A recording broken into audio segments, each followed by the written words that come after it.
5 kilometre ഓടി കഴിഞ്ഞിട്ട് പിന്നെ ഒരു അരമണിക്കൂർ എക്സസൈസ്. ഓടാ, നിനക്ക് ആരോഗ്യം വേണം, നീ ഓടിയാ പോരെ. എന്തിനാണ് എന്നെ ഇങ്ങനെ കഷ്ടപ്പെടുന്നത്? എന്റെ കാര്യം എടാ, ആരോഗ്യമുള്ള ശരീരത്തിലെ ആരോഗ്യമുള്ള ഒരു മനസ്സുണ്ടാവും. ആരോഗ്യമുള്ള മനസ്സ് ശരീരമുള്ളവരാണ് ഈ രാഷ്ട്രത്തിന്റെ പൗരന്മാർ. ഞാൻ ഓടുന്നവനെ കണ്ട അവ എന്നും രാവിലെ വൈകുന്നേരം 5 കിലോമീറ്റർ വെച്ച് ഓടാറുണ്ട്. ആര്? ആ മടി വിഷ്ണു. മടിയനാ? ഇക്കാര്യത്തിൽ അവൻ നല്ല ഡെഡിക്കേഷനാ.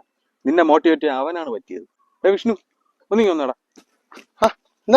എടാ, നീ രാവിലെ വൈകുന്നേരം ഓടുന്നവനല്ലേ, നീ ഇവനൊന്ന് മോട്ടിവേറ്റ് ചെയ്തേ. മോട്ടിവേഷൻ? എന്ത് മോട്ടിവേഷൻ? അതാ ഇവന്റെ ഭയങ്കര മടിയാണ് ഓടാൻ. നീ ഒന്ന് മോട്ടിവേറ്റ് ചെയ്യും. നീ ഒന്ന് നിന്റെ എക്സ്പീരിയൻസ് ഒന്ന് പറഞ്ഞു കൊടുക്കും. എന്റെ പൊന്നെണ്ണ, ഓട്ടത്തിനോടുള്ള ആത്മാർത്ഥം കൊണ്ടൊന്നും അല്ല ഞാൻ ഈ കിടന്ന് ഓടുന്നത്. എന്റെ വീട്ടിൽ ഒരുത്തിയുണ്ട്, എന്റെ ഭാര്യ. അവളെ ഒറ്റ ഒരുത്തിയെ കാരണമാണ് ഞാൻ ഈ കിടന്ന് ഈ തേരാപ്പാര ഓടുന്നത്. അവളെ കാണാൻ ഇരിക്കപ്പുറതിയില്ല. രാവിലെ ആകുമ്പോൾ തുടങ്ങും. എനിക്കാണെങ്കിൽ വിയർപ്പിന്റെ അസുഖമുള്ള ഒരു മനുഷ്യനാണ്.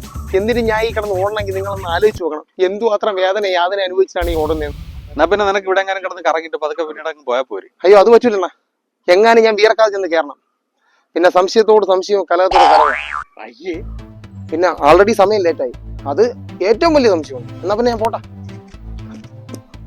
എടാ, നീ ഒരു പെണ്ണ് കിട്ടുക, നിനക്ക് രാഷ്ട്രപൗരനല്ല ലോക പൗരനായി.